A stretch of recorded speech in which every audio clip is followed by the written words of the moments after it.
আমি আজকে একটা পার্কে এসেছি, তোমাদের পুরো পার্কেটা দেখাবো। আর তোমরা দেখা পাচ্ছ যে ঢোকার মুখে, গেটের মুখে কত সুন্দর করে ড্রয়িংগুলো করা রয়েছে। এত সুন্দর লাগছিল ড্রয়িংগুলো, এত সুন্দর নিখুঁতভাবে করেছে। আর গেটের পাঁচিলগুলো বহুত বড় বড়, আর সিকিউরিটি গার্ড রয়েছে, মানে এমন সিস্টেম করে রেখেছে।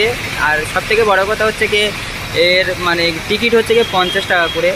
আমরা ভেবেছিলাম যে এরকম মানে সিকিউরিটি গার্ড এত সুন্দর করে করা রয়েছে যে কীরকম পার্ক, হয়তো ভিতরে কিছু ভালো কিছু দেখার রয়েছে, সিস্টেমটা যেরকম বাইরে থেকে লাগছিল।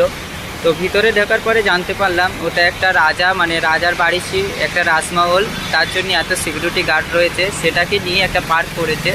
তো এটা হচ্ছে কি একটা রাজার বাড়ি, যেহেতু রাজার নামটা এখন আমরা জানি না। যে গাছগুলো দেখা পাচ্ছ, অ্যাকচুয়ালি রাজার বাড়িটা হচ্ছে কি মাটির নিচেই। আর যে মাটির ঘর বাড়ির উপরে যে গাছগুলো রয়েছে সেগুলো